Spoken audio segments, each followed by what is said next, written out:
Coucou, alors voici une petite vidéo pour vous montrer un petit peu différentes positions que vous pouvez déjà adopter pendant la grossesse et puis le jour J pour le travail ou pour l'accouchement aussi. Globalement, il va falloir favoriser toutes les positions où on étire un maximum votre dos, toutes les positions où on rétroverse le bassin, donc le mouvement de rétroversion. Si je cambre, là je suis vraiment hop, cambrée, d'accord? Ça creuse dans mon dos. Le mouvement de rétroversion, c'est ça. Okay, comme si je voulais planter là mon pubis et puis mon coccyx dans le sol. Là, je suis rétroversée, d'accord? Toutes ces positions-là vont favoriser vraiment la descente de bébé dans le bassin. Globalement, mécaniquement, votre bassin plutôt, il se rétroverse à partir du moment où vous avez un angle d'au moins 90 degrés entre le buste et les cuisses. Donc vous voyez là c'est presque pas assez, il faudrait que je sois hop, boum, comme ça. Là spontanément ça rétroverse votre bassin. Donc vous n'êtes pas obligé d'avoir les deux jambes, une seule jambe peut suffire. Donc dans ces cas-là, je vous montre typiquement une position. Ça peut être je suis debout, je m'appuie contre le mur et je viens hop là, descendre.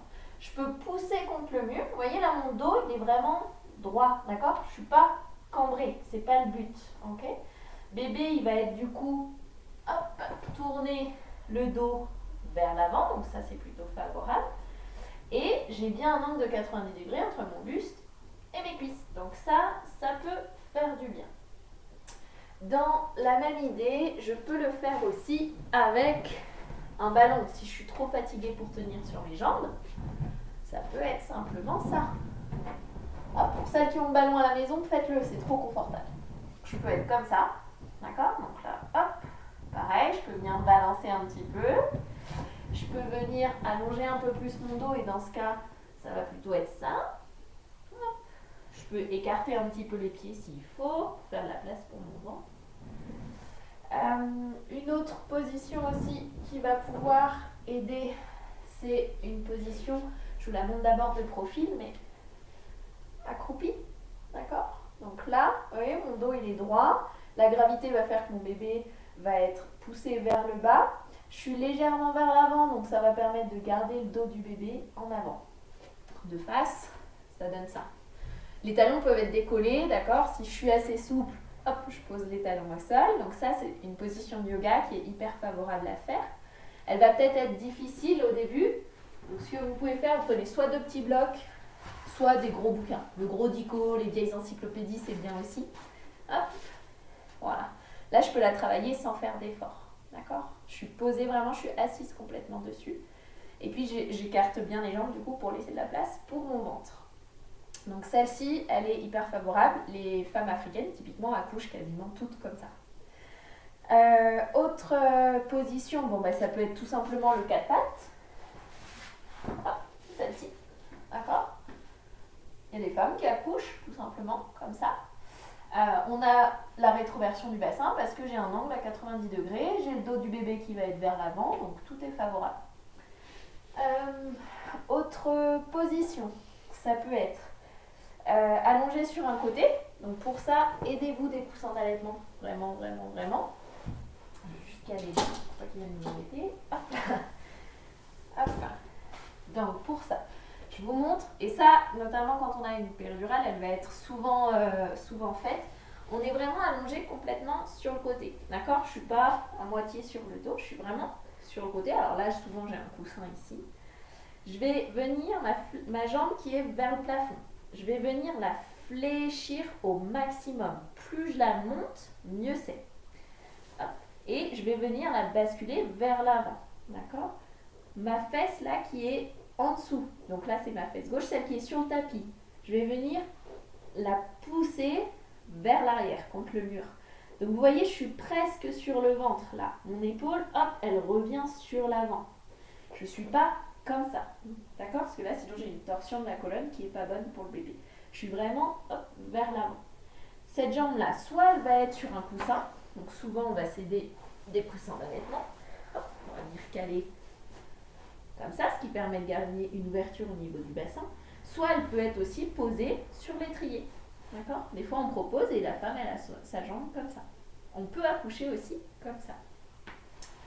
Ça, elle est pas mal pour dormir aussi, cette position-là, en fin de grossesse, quand vous ne savez plus comment vous mettre. Et servez-vous des coussins. Souvent, vous avez la flemme, vous dites non mais c'est bon. C'est hyper important d'être bien installé. Le peu que vous dormez, ça va vraiment permettre de l'optimiser. Ces positions-là, que vous ayez une péridurale ou pas, elles sont faisables. D'accord ? Quand vous n'avez pas de péridurale, écoutez vos sensations, vous saurez ce qui vous fera du bien et ce qui fait du bien au bébé. C'est-à-dire que si vous vous mettez à quatre pattes et que ça vous fait mal, c'est sûrement que le bébé n'est pas bien. Restez pas à quatre pattes. Okay ? Donc, quand on n'a pas de péri, juste écoutez vos sensations, bougez si vous avez besoin de bouger, restez statique si vous avez besoin de rester statique, écoutez-vous. Si jamais on a une péridurale, on coupe nos sensations. D'accord ? Donc forcément, vous allez moins ressentir les choses. En général, quand vous prenez la péridurale, c'est que vous êtes arrivé à un stade où vous n'en pouvez plus. Donc souvent, vous avez besoin de récupérer. Donc très souvent, dans l'heure qui suit la péridurale, c'est limite vous dormez. Ce qui n'est pas plus mal. Au moins, vous récupérez les forces pour l'accouchement. Par contre, moi, ce que je vous demande, c'est de ne pas se dire « Ok, j'ai la péri, maintenant j'attends que ça se passe ». D'accord ? Je veux que vous gardiez vraiment le contrôle de votre accouchement. C'est pas parce que vous avez pris la péridurale que ça y est, c'est fini. Allez, j'attends comme ça, hop, la sage-femme vient m'examiner toutes les heures et puis basta quoi. Restez vraiment maîtresse de votre accouchement. Donc ça veut dire garder de la mobilité, même si vous avez votre péridurale. Changez de position toutes les 30, 40, 45 minutes. Alors oui, vous aurez des fils un peu partout, mais c'est pas impossible. Vous demandez au papa, il vous les tient, vous vous tournez, la sage-femme elle vous montre comment vous mettre. Et puis après, c'est vous qui changez. Vous pouvez faire la position allongée sur le côté, comme j'ai fait juste avant. Vous pouvez jouer avec les manettes du lit, c'est-à-dire que souvent, les pieds du lit ils peuvent se baisser, le dossier il peut se redresser. Vous pouvez vous retrouver déjà comme ça. Ça, c'est une autre position. Vous pouvez aussi vous retrouver comme ça. Ça, c'est une autre position. Vous pouvez aussi vous retrouver comme ça. Ça, c'est une autre position.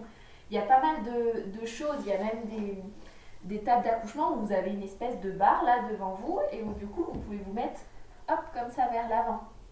Donc vraiment restez actif. Même si vous avez la péridurale, changer et même un 4 pattes peut être fait avec une péridurale. Demande un peu plus de logistique mais ça peut se faire. Je ne sais pas si vous avez remarqué dans toutes, ça m'a essoufflé de faire tout ça, dans toutes les positions, je vous dis à chaque fois, bébé a le dos en avant. Effectivement, pour pouvoir accoucher voix basse, l'idéal c'est qu'il ait le dos en avant, comme ça, d'accord ? Et pas comme ça. Très souvent, quand il a le dos comme ça, vous avez hyper mal au dos, ça peut être un signe. Quand il a le dos comme ça, la sage-femme, quand elle examine, elle va vous dire « Ah bah il est un peu rêveur, il regarde vers le haut ou il a le dos contre vous ». Si elle vous dit un de ces mots-là, il faut à tout prix que ça tilte dans votre tête, c'est « Ok, non, pas le dos contre moi, je veux qu'il ait le dos en avant ». Un moyen tout simple de le faire tourner, c'est de mettre le poids, son poids du corps plutôt vers l'avant. Donc chez un bébé, ce qui est le plus lourd, c'est sa tête évidemment, mais ensuite c'est sa colonne. Donc si je me mets comme ça, en fait son corps va faire comme ça. Okay. Donc le 4 pattes, c'est la magie ce qu'on appelle, quand un bébé est comme ça, on appelle ça des variétés postérieures. Donc si on vous dit il est rêveur, il est en variété postérieure, il a le dos contre vous, vous réfléchissez même pas, monito, péridurale, pas de péridurale, on s'en fout. Hop, je me mets en 4 pattes et je le fais tourner pour pouvoir favoriser un maximum l'accouchement après. Voilà un petit peu, je pense, sur les positions. Même chose, s'il y a des remarques, s'il y a des questions, des choses que vous avez vues, entendues, des positions que vous n'arrivez pas ou que vous n'avez pas compris, n'hésitez pas à me mettre un petit commentaire et puis comme ça on en discute. Voilà.